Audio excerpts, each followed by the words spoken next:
maka gugurlah dosa-dosanya yang ada dari matanya itu.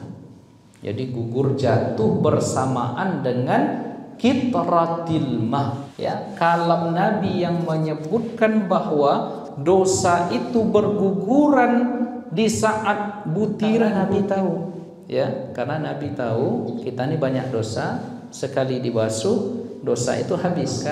Ini juga yang menjadi dalil Bapak Ibu, salah satunya bahwa ayah dan bunda Nabi kita Muhammad sallallahu alaihi wasallam itu bukanlah penduduk neraka. Maaf cakap, ya, sebahagian golongan, sebahagian oknum dengan tak beradab berani mengatakan ayah dan ibu Nabi. Ketika kita bermaulid, ketika kita memperbanyak salawat dengan redaksi salawat apapun, maka sesungguhnya Bapak Ibu yang dimuliakan oleh Allah, pada saat itu kita sedang memperkenalkan diri kita kepada Nabi. Assalamualaikum warahmatullahi wabarakatuh. Jamaah dimanapun berada, kira-kira di mana lokasi Ustadz Somad sekarang? Ini sedang di atas asrama 3 lantai, asrama santri penghafal Quran Nurul Azhar yang luar biasa. Dari mana duitnya? Ini duit semua dikirim oleh jamaah dari seluruh penjuru dunia, dimanapun berada. Mari kita support agar lahir dari asrama ini para penghafal Quran, mujahid fisabilillah. Kami sudah tak kuat, sudah tua untuk berkeliling, masuk ke kampung, keluar kampung, hutan, keluar hutan. Anak-anak yang kita didik di asrama ini, makannya di sini, ngapalnya di sini, tidurnya di sini. Mereka nanti akan terjun ke seluruh pedalaman, ke tempat daerah Trisolir, di tempat-tempat yang selama ini kami datangi. Menjahaza ghazian faqad ghaza. Kita tak sanggup, kita bukan penghafal Quran, kita bukan ulama, kita bukan kiai. Tapi kalau kita support anak-anak ini, insya Allah mengalir juga pahalanya. Niatkan untuk almarhumah ibu, almarhum ayah kita. Mari support, donasi ke Bank Riau Kepri Syariah. Nomornya 82021666661, Bank Syariah Indonesia 147666666, atas nama Yayasan Tabung Wakaf Umat. Bank Muamalat 2210666666, atas nama Yayasan Tabung Wakaf Umat. Jangan lupa sertakan kode transfer 01 di akhir nominal. Konfirmasinya ke nomor 0852 6541 6060, admin Yayasan Tabung Wakaf Umat. Berkah selalu. Assalamualaikum warahmatullahi wabarakatuh. Assalamualaikum warahmatullahi wabarakatuh.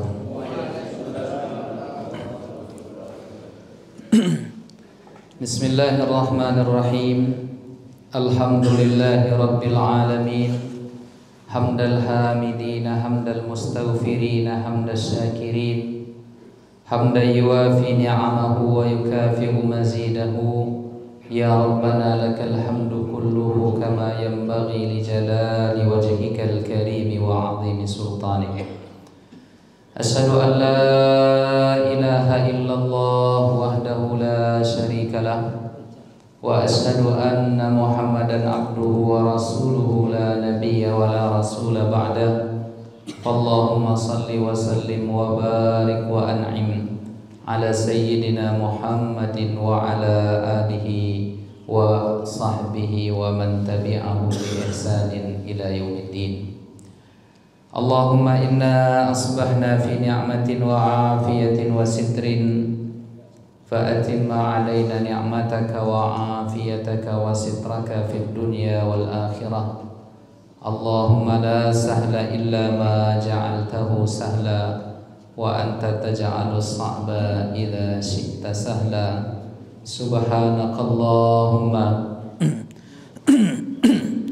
la ilma lana illa ma 'allamtana innaka antal alimul hakim.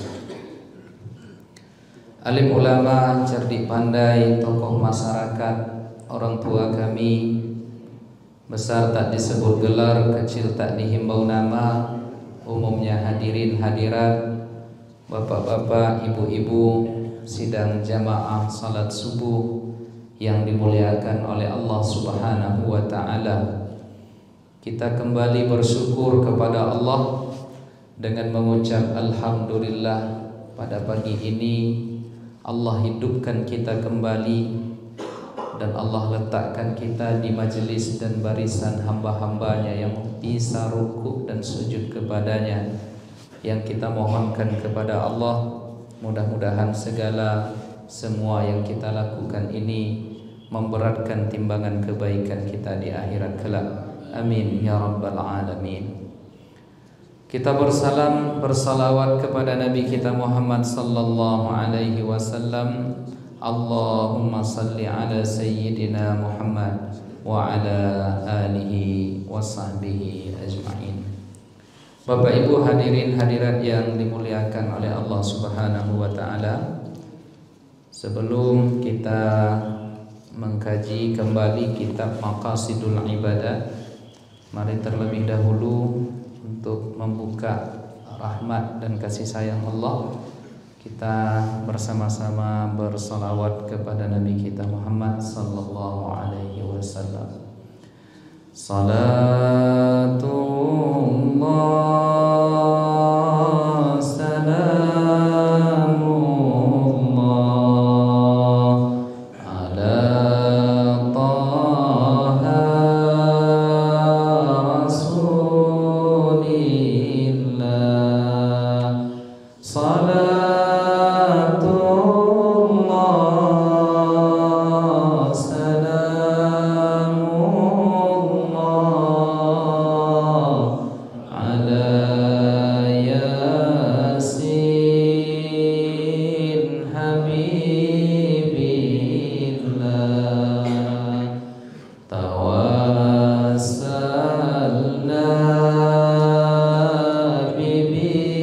bismillah wa bil hadi rasulillah wa kulli mujahidin lillahi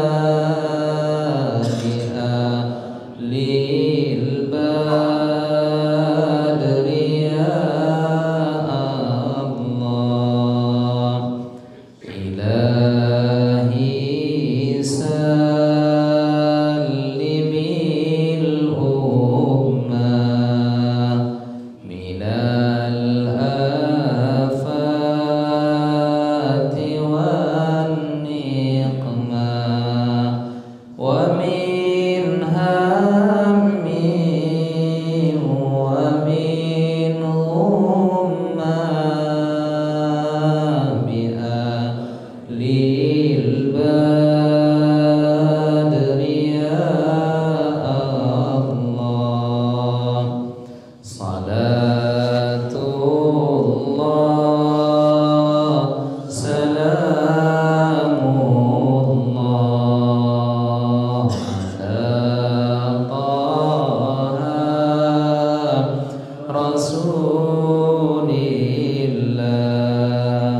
Salatullah salamullah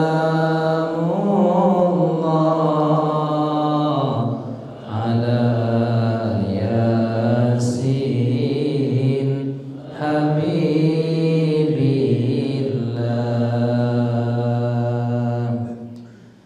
Ya Imam ar-rusli ya sanadi anta ba'dallahi mu'tamadi fabidun ya wa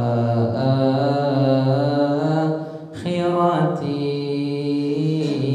ya Rasulullah khudh biyadi mara'at ainun wa laysa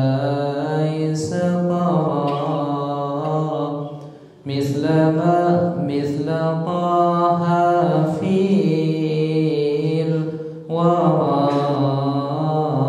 bashara khairu man fawqa sama'i sirra tahirul ansabi wasyami ya imam ar-rusli ya sanadi anta ba'dallahi mu'tamadi fabidunyaya wa akhirati ya Rasulallahi khudh biyadi sallallahu ala sayyidina Muhammad. Masih banyak yang termenung nampaknya ini di salawat yang kedua. Baru Pak? Pernah rasanya saya bacakan di sini? Pernah ya? Cuma kurang familiar. Nampaknya nanti Ustaz Ali perlu dicatatkan macam-macam salawat itu ya. Mengapa kita membaca salawat pada pagi ini? Lebih kita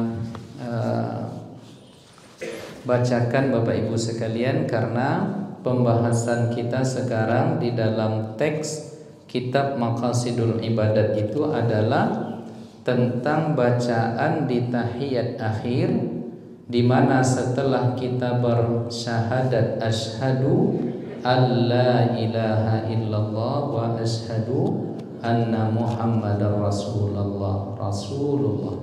Lalu setelah itu kita bersalawat. Allahumma salli ala sayyidina Muhammad wa ala ali sayyidina Muhammad. Lalu Imam Al-Izzu bin Abdissalam menjelaskan di sini, Allahumma salli ala Muhammadin wa ala ali Muhammad. Ungkapan atau yang kita ucapkan di dalam tahiyat akhir, yaitu berupa salawat kepada Nabi. Allahumma salli ala Muhammad. Boleh juga kita tambah Allahumma salli ala Sayyidina Muhammad. Ini hadis diriwayatkan oleh Al-Imam Al-Bukhari dan Al-Imam Muslim. Lalu dijelaskan oleh Imam Al-Izzu bin Abdissalam, as-salatu minallahi azza wa jalla hiyar rahmah.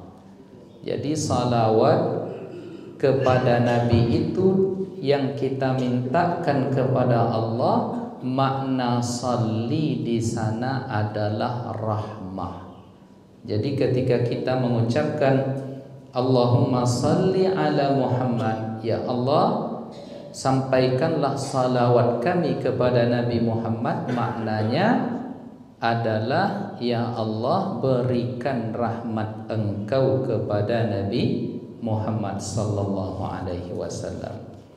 Innallaha wa malaikatahu yusalluna 'alan nabi ya ayyuhalladzina amanu sallu 'alaihi wa sallimu taslima. Sesungguhnya Allah dan para malaikat yusalluna 'alan nabi, mereka bersalawat kepada Nabi.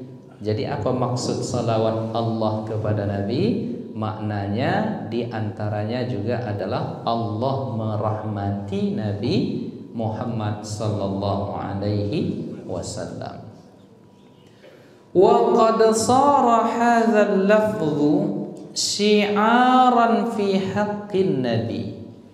Lalu jadilah kalimat Allahumma salli ala sayyidina Muhammad wa ala ali Muhammad ini, lafaz ini, narasi ini syi'aran, menjadi syiar dalam hak Nabi kita Muhammad sallallahu alaihi wasallam.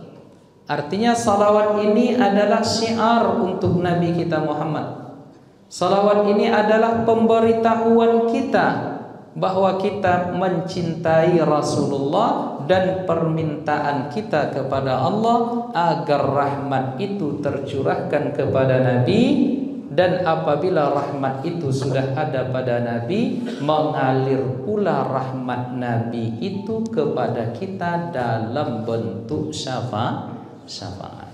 Jadi Nabi itu kan di antara namanya selain nama Muhammad Al-Mahi, kemudian Al-Muqaffa, Muhammad, Ahmad, Al-Mahi, Al-Muqaffa, Nabiyur Rahmah.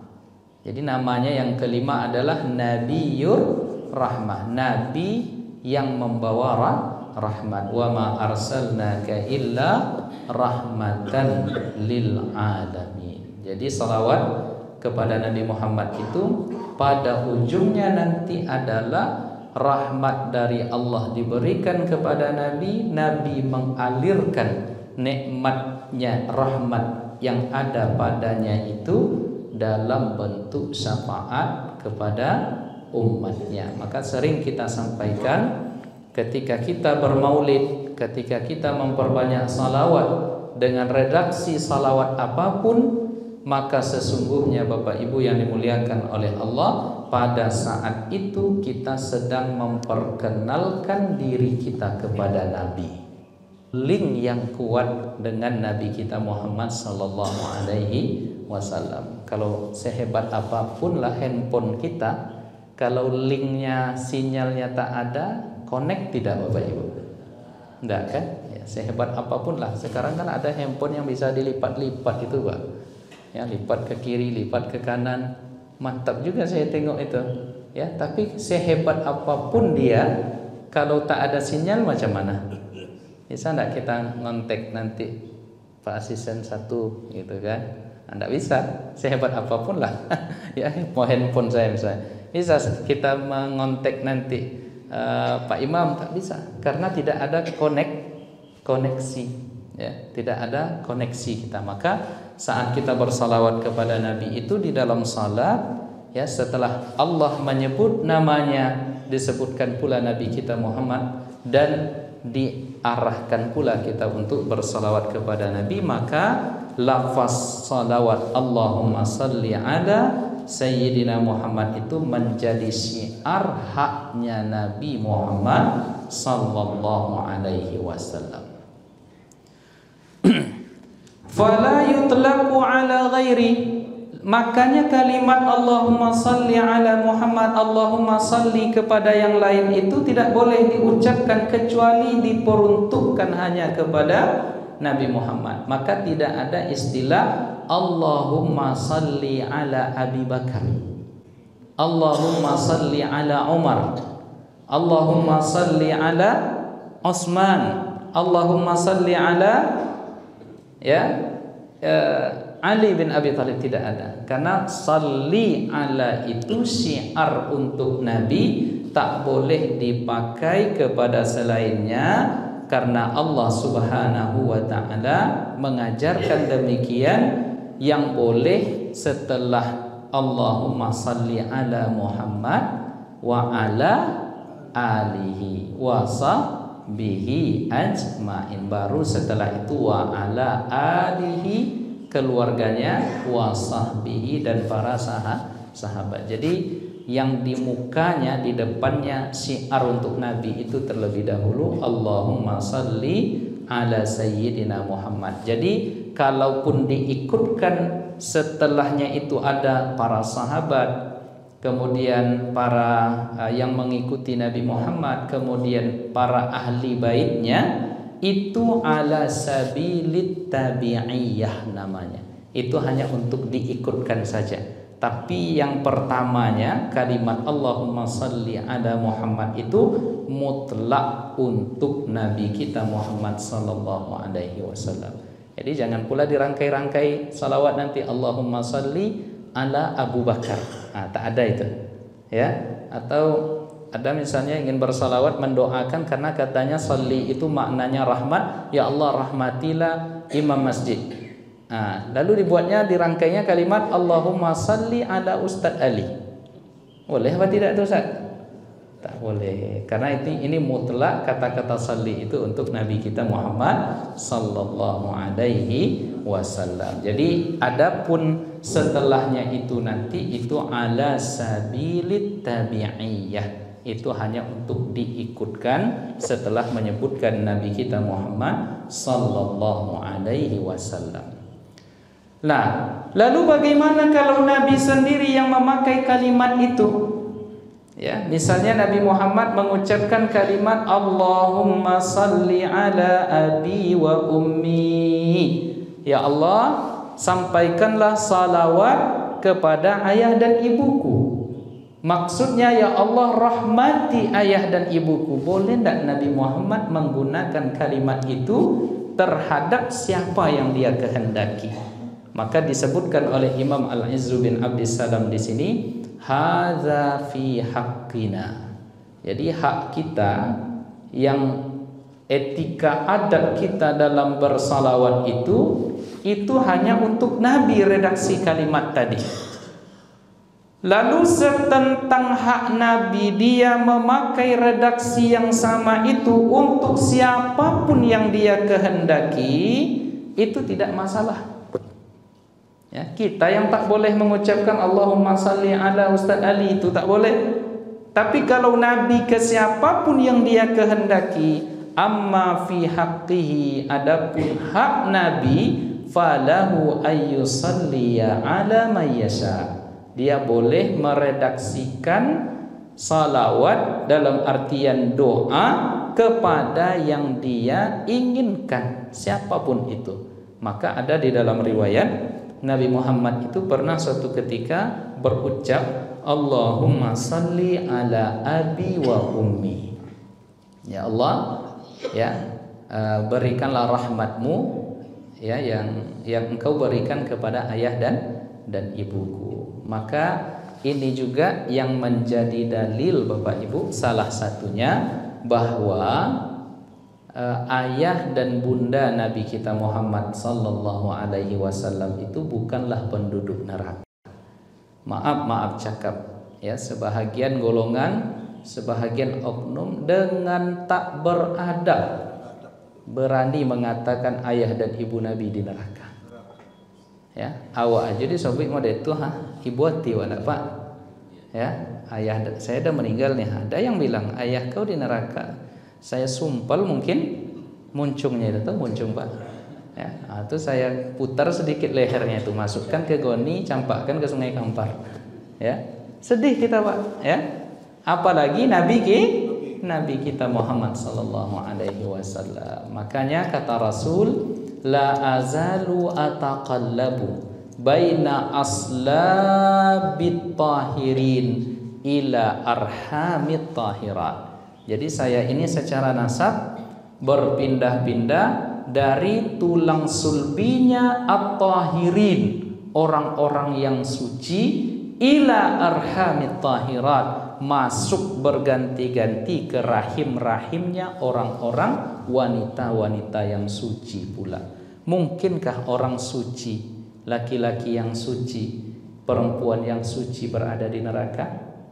Tidak mungkin. Maka ya, hal-hal seperti ini jangan diangkat-angkat. Malu kita kepada Nabi Muhammad. Tapi ada pula yang golongan yang suka nih ngangkat-ngangkat ini. Ya, bahkan ada yang mengatakan ayah ibu Nabi musyrik. Ya, ayah ibu Nabi. Dan tak ada beban dia berbicara begitu, Bapak Ibu. Ya, Bapak Ibu mungkin tahulah siapa itu kan, mereka itu kan, tak ada beban dia. Lalu dengan PD-nya mereka mengatakan Nabi sendiri yang mengatakan itu kok, katanya. Ngapa pula kita takut-takut mengatakan itu? Inna lillahi wa inna ilaihi raji'un. Nah, inilah hendaknya yang perlu kita kaji. Jadi tak penting, ya, tidak penting kita mempertanya-tanyakan itu. Kadang jamaah ini bertanya Pak sesuatu yang tak penting. Ya. Tak ada ungkapan yang disampaikan oleh para ulama kita, ilmuhu la yanfa. Tahu pun kita tidak bermanfaat. Wa jahluhu la yadur. Yang tak tahu pun kita perkara itu juga tak masalah. Ya. Tahu pun kita tak bermanfaat, tak tahu pun tak masalah, tak memudaratkan. Jadi ada dulu yang bertanya kepada Imam siapa itu? Ya, entah Imam Syekh Al-Ghazali. Ada yang bertanya kepada beliau, wahai Syekh, siapakah wali yang dan saksi yang menikahkan Nabi Adam dan Siti Hawa? Pentinglah ini pertanyaan ini, Pak. Ya, siapa yang menjadi wali dan saksinya pernikahan Adam dan Hawa? Tapi Syekh ini menjawab, apa katanya? Entahlah, saya tak diundang waktu itu, katanya. Ya kan bagus jawabannya, karena tak penting, ya, tak urgen itu. Nah, lalu datang pula jamaah sekarang bertanya, di mana ayah dan ibu Nabi? Posisi emak bapaknya dia di surga neraka aja tak menjadi risau dia.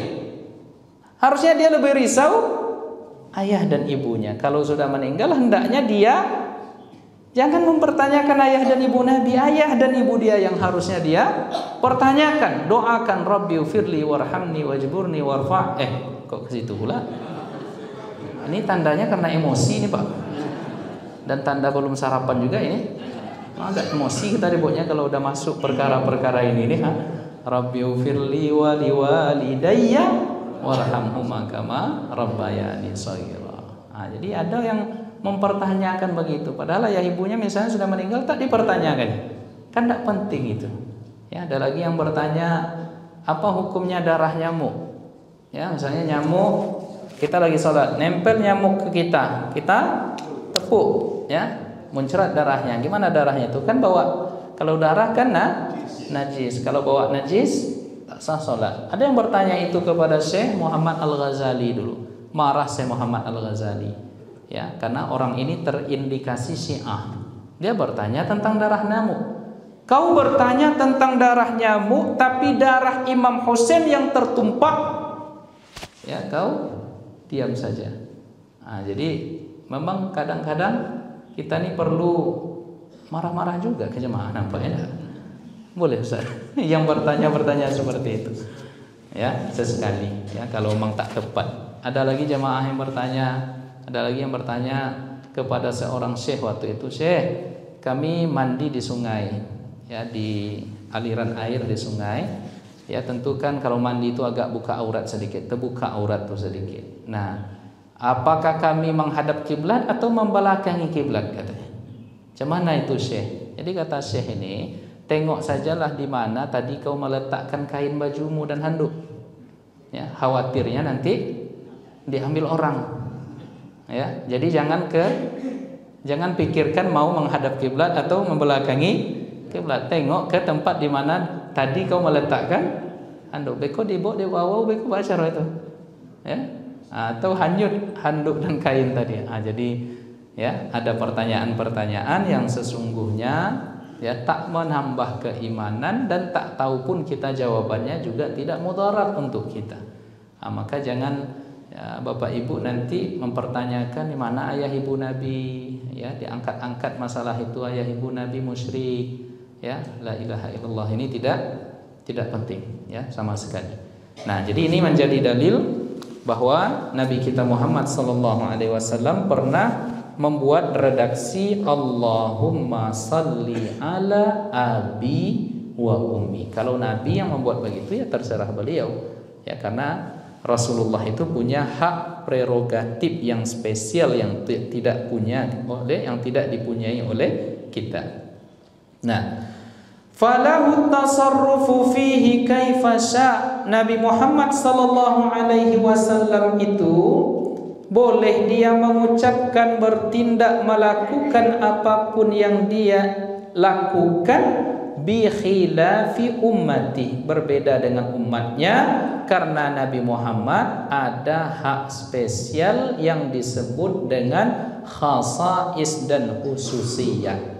Contoh, Nabi boleh menikah lebih dari 4 orang, ya, dan banyak kekhususan lagi yang tak perlu kita ikuti, karena itu hak murni dari Nabi Muhammad sallallahu alaihi wasallam. Kenapa? Karena di antara alasannya pula laisa lahum ayyu athiru bihaqqi. Karena kita ini umatnya tidak ada hak untuk mendahului hak Nabi kita Muhammad sallallahu alaihi wasallam. Maka cukup kepada Rasulullah ini cinta, dan cukup kepada Rasulullah ini mutaba'ah, mengikuti sunnah beliau. Nah, ini ya penjelasan mendalam yang ada unsur maqasidnya di balik kalimat Allahumma salli ala Muhammad. Ya, jadi kita ulangi lagi, hak kita kepada Nabi yang mesti kita tuntaskan adalah mencintainya dan mengikuti ajaran ataupun sunnah-sunnahnya. Karena di balik sunnah Nabi itu, masya Allah, ya, kita mendapatkan barakah, nikmat dan rahmat dari Allah yang luar biasa. Ya, bahkan dalam sunnah berwudu itu saja Bapak Ibu sekalian, ya, ada wudu yang wajib, ada wudu yang sunnah. Menjaga wudu adalah sunnah, ya. Lalu salat 2 rakaat setelah berwudu tadi adalah sunnah, salat sunnah wudu. Nah, dalam sebuah hadis Nabi kita Muhammad sallallahu alaihi wasallam yang maknanya mengatakan, apabila seorang hamba Allah dia berwudu, maka gugurlah dosa-dosanya yang ada dari matanya itu.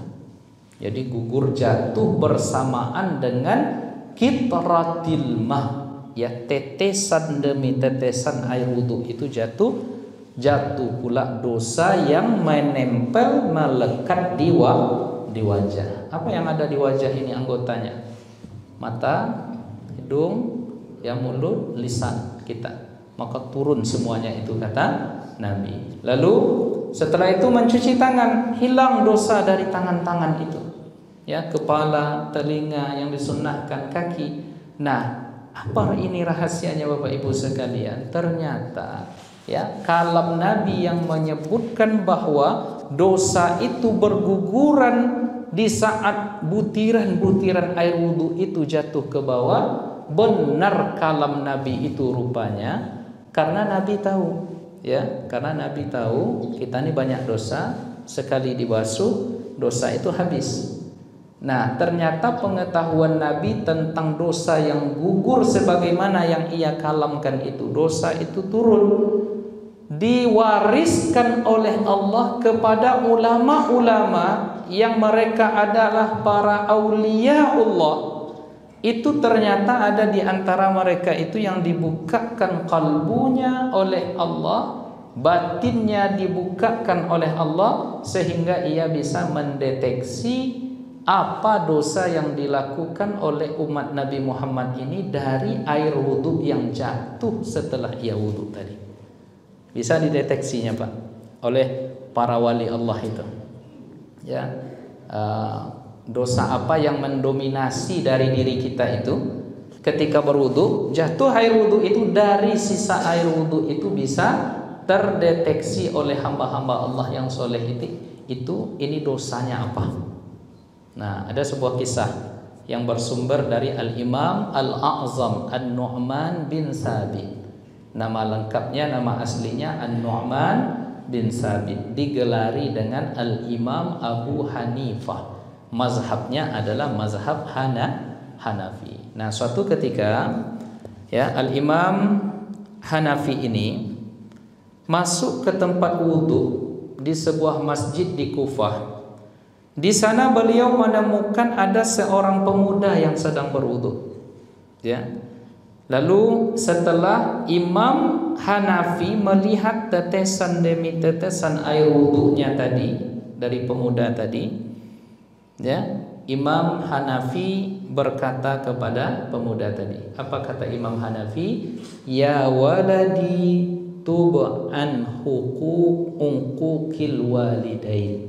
Wahai anakku, wahai pemuda, ya, setelah ini bertaubatlah engkau kepada Allah dari dosa durhaka kepada kedua orang tuamu.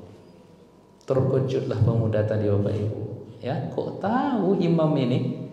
Karena memang pemuda ini adalah anak, ya, sempat melakukan kedurhakaan kepada ayah ibunya. Kemudian setelah diketahui dari itu, pemuda ini mengaku, benar wahai Imam An-Nu'man bin Sabit, Imam Abu Hanifah. Dia mengakui dan dia bertaubat kepada Allah Subhanahu wa ta'ala. Jadi dari mana Imam Abu Hanifah mengetahui bahwa si fulan ini dosa yang mendominasi dia adalah durhaka kepada kedua orang tua? Tahu dari tetesan air wudhu yang jatuh tadi berguguran dosa durhaka tadi. Nah, jadi Imam Abu Hanifah mengetahui bahwa wudhunya seseorang itu bisa membersihkan dia dari dosa. Ya, dosa yang jatuh itu bisa terdeteksi oleh Imam Abu Hanifah. Ya, makanya ada alim ulama, kita datang ke beliau, dari air muka kita dia tahu kita ini masalahnya apa. Ya. Nah, kemudian Syekh Al-Imam Al-Khawwas pernah mengatakan, falau kasyafa lil abdi, falau kushifa lil abdi la ra'al ma'a alladhi yatatahharu minhu an-nasu fil matahiri fi ghayatil qazarati wan natani.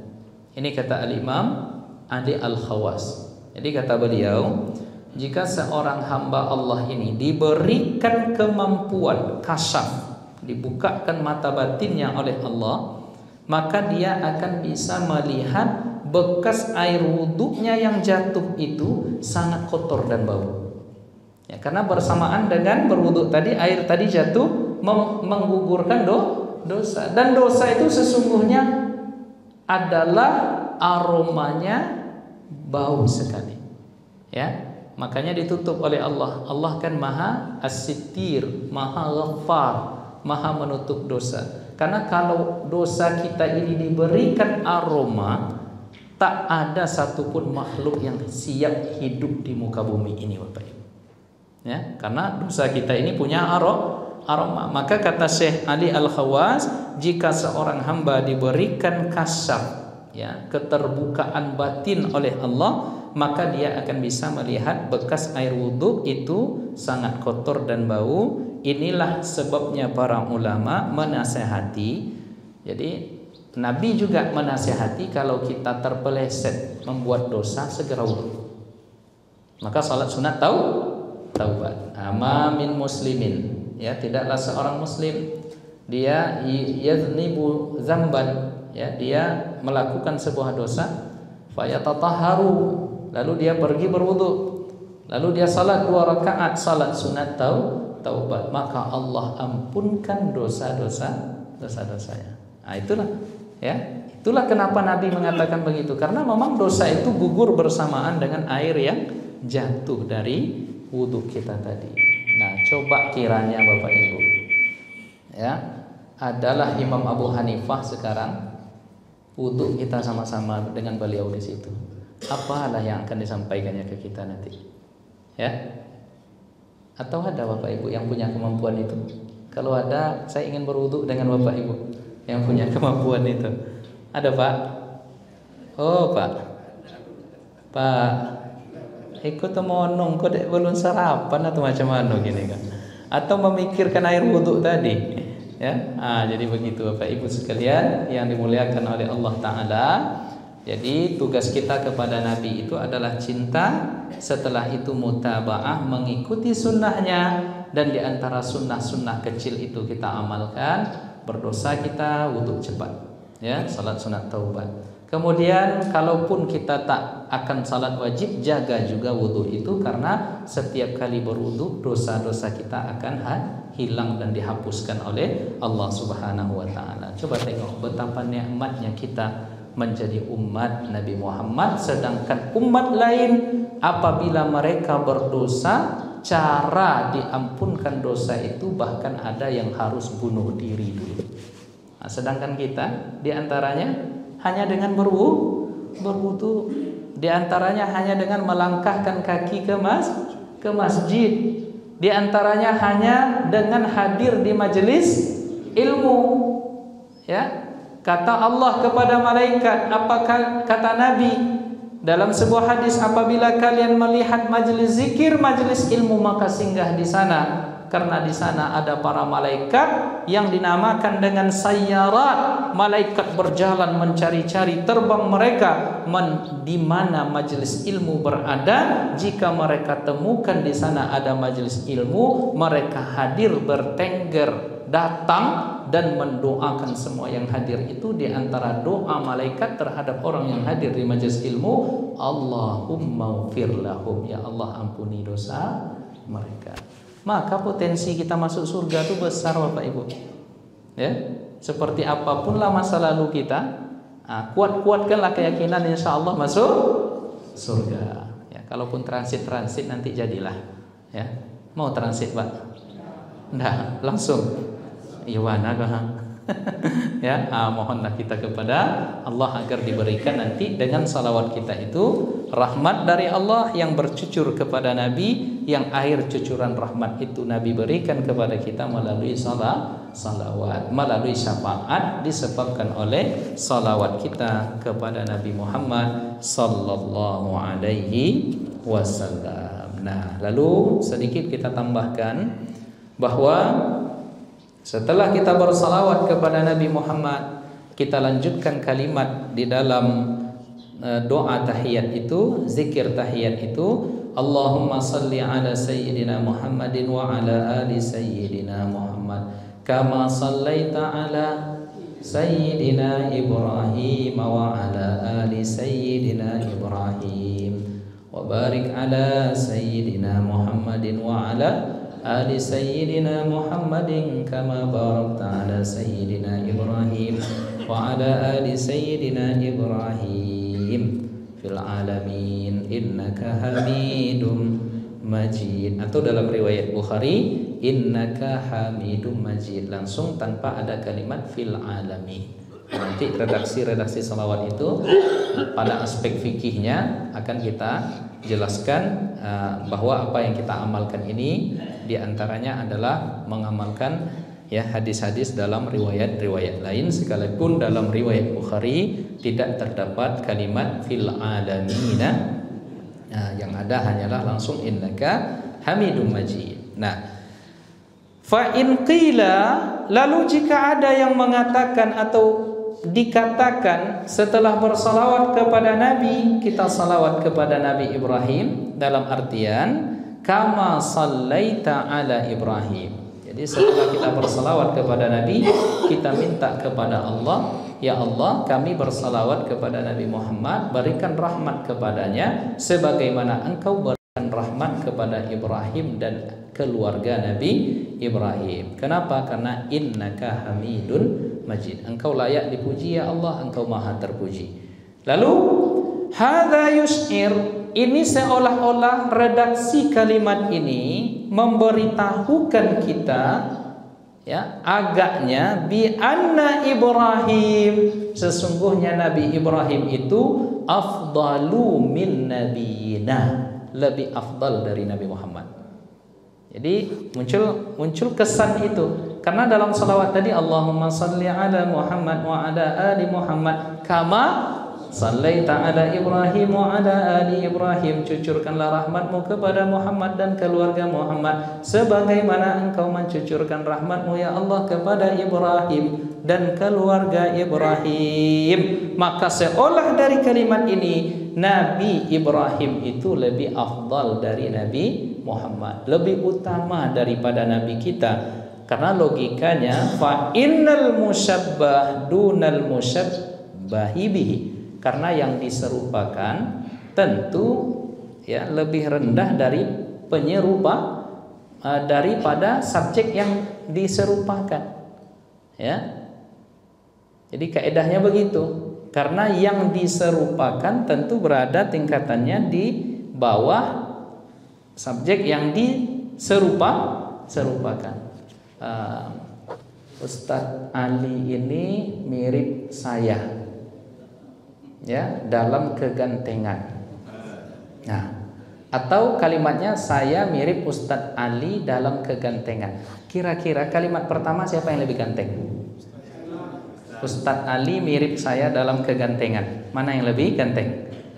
siapa yang diserupakan di sini? Ali. Objek yang diserupakan diambil penyerupaan adalah saya. Berarti Ustaz Ali ini lebih rendah kegantengannya dari saya. Logikanya begitu, bahasa Arab tuh begitu. Ya enggak Bapak Ibu? Mana yang lebih ganteng kami? Payah jawabnya tuh kan? Tentu yang lebih ganteng lebih muda sedikit. Ya, Ustaz Ali lebih tua dari saya senior. Itu lebih ganteng pada aspek kemudaan tuh ganteng saya sedikit gitu kan. Walaupun beliau lebih dulu laku. Nah, kalau dari lebih dulu laku beliau yang lebih ganteng. Tapi dari aspek tua dan muda agaknya saya lebih muda dari beliau. Iya, Ustaz. Tahun berapa Ustaz lahir? 77, saya 86, 9 tahun jarak kami, maka jelaslah saya lebih ganteng. Itu contoh. Maaf Ustaz Ali, ini contoh saja. Ya, nanti takut saya kualat sama Pak Imam. Bapak Ibu yang dimuliakan oleh Allah. Maka muncul kesan demikian. Wala syakka, dan sungguh tidak diragukan lagi, anna man kanatis salati alaihi aktsara kana afdal, bahwa salawat yang lebih banyak diberikan kepadanya tentu ya orang itu lebih afdal. Nah, jadi dalam rangkaian salawat tadi kan setiap sebut nama Nabi Muhammad sebut pula nama Nabi Ibrahim. Nah, jadi seolah Nabi Ibrahim ini adalah lebih utama dari Nabi Muhammad sallallahu alaihi wasallam. Ya, padahal kita mengatakan Nabi Muhammad itu sayyidul anbiya'i wal mursalin. Nah, bagaimana ini? Ada dua aspek untuk menjawab ini nanti. Tapi panjang kajinya, Rabu depan kita lanjutkan insya Allah. Ya, dipertemukan oleh Allah untuk membahas ya dua aspek ini yang mudah-mudahan nanti pada ujungnya memberikan kepada kita ilmu dan menambah wawasan dan kecintaan kita kepada Nabi Muhammad sallallahu alaihi wasallam. Itulah barangkali kaji kita, sedikit kita berikan lanjutan dari pentelaahan terhadap kalimat-kalimat yang disampaikan oleh Al-Imam Al-Izzu bin Abdissalam di dalam kitabnya Maqasidul Ibadah. Nah, demikian Bapak Ibu, sebelum kita tutup, jika ada pertanyaan kami persilakan. Ya, Bu, silakan. Waalaikumsalam.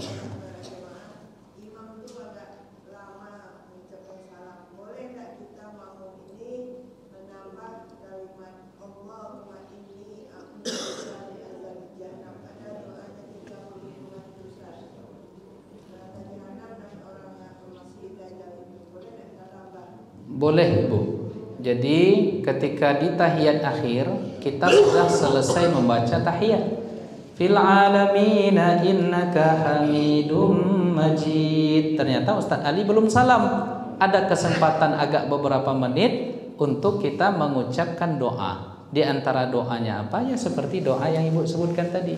Jangankan doa yang maksur dari Nabi, jangankan doa yang diajarkan oleh Nabi sebelum salam, kan ada doa yang diajarkan Nabi sebelum salam.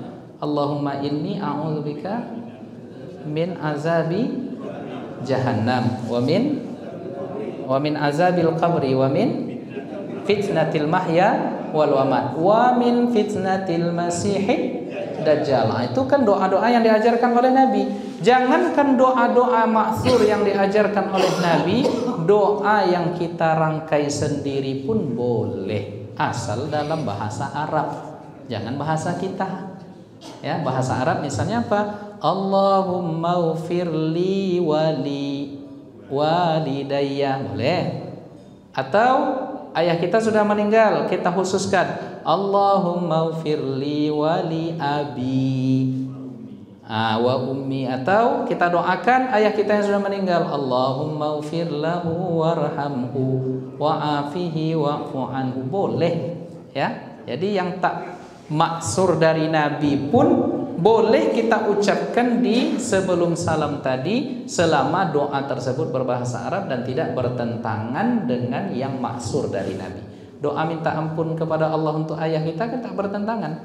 Ya, makanya Imam Ahmad bin Hanbal itu seumur hidupnya setelah belajar dengan Imam Syafi'i, itu di doa di akhir tahiyat sebelum salam itu dia berdoa apa? Allahumma ufirli wali walidayya wali Muhammad bin Idris Asy-Syafi'i.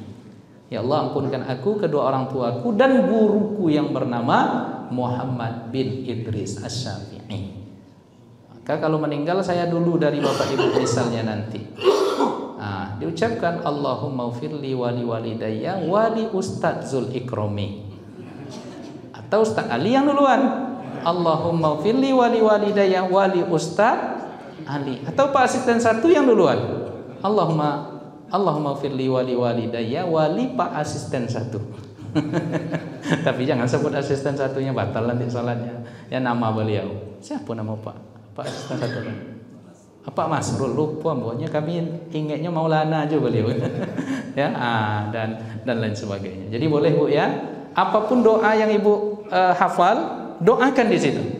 Ya, seperti zikir-zikir yang kita sebutkan kemarin, ya. Allahumma inni a'udzubika minal hammi wal hazan wa a'udzubika minal ajzi wal kasal wa a'udzubika minal jubni wal bukhli wa a'udzubika min ghalabati ad-daini wa qahri ar-rijal. Allahumma rahmataka arju bi rahmatika astaghis fala takilni ila nafsi tarfata 'ain. Sampai Ustaz Ali salam. Assalamualaikum warahmatullahi wabarakatuh. Salam lagi. Jangan perlu panjang-panjang berdoa. Ya, karena imam itu dijadikan imam untuk diikuti. Ini salah nih. Nah, perlu saya sampaikan Bapak Ibu. Banyak jamaah yang salah, imam sudah bangkit dari sujud, dia masih memperpanjang sujudnya. Ya kan? Kadang imam Assalamualaikum warahmatullahi, baru dia, karena dia salah memahami, karena dalam sujud itu katanya kan ada hadisnya lebih dekat kita kepada Allah. Benar, tapi dalam salat jamaah keliru diterapkan itu. Ya, karena niat kita mengikuti imam. Jadi imam bangkit, jangan memperpanjang doa di situ. Jelas Ibu, Bapak? Ini banyak juga yang keliru saya tengok nih. Imam dah hampir salam baru dia bangkit karena dia memperpanjang doa dalam sujudnya. Kalau nak memperpanjang doa dalam sujud, salat sendiri, salat nah, sujud saja agak sejam tidak masalah. Ini yang sembahyang awak soalnya. Ya, jelas Bapak ya? Jelas Bapak Ibu. Demikian Ibu ya. Baik, silakan. Ya. Kalau bacaan imam belum sudah. Ya. Kalau mengulang-ulang lagi bacaan tahiyat akhir itu macam mana? Boleh juga, tak masalah. Karena isinya zikir, isinya salawat, tidak masalah. Diulang lagi dari awal misalnya. Karena isinya zikir, isinya salawat. Jadi tidak masalah Pak. Jadi boleh. Ya. Tak dibaca pun boleh Pak. Ya. Karena yang wajib dalam salawat dalam tahiyat itu apa? Yang rukun dalam tahiyat. Baca.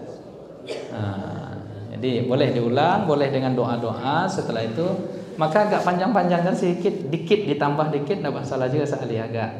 Misalnya selesai fil alamina innaka hamidum majid. Nah, beri kesempatan agak 2 menit gitu kan, baru kita salam, dan kita pun sebagai imam bisa. Nah, tapi jangan panjang betul. Ya, imam ini panjang betul pula. Apa jemaah nanti suuzon ikut imamku masih hidup apa enggak gitu.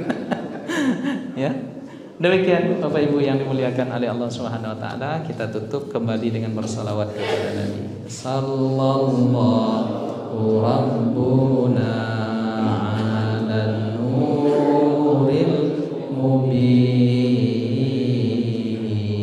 Ahmadal Mustafa Sayyidil Mursalin wa ala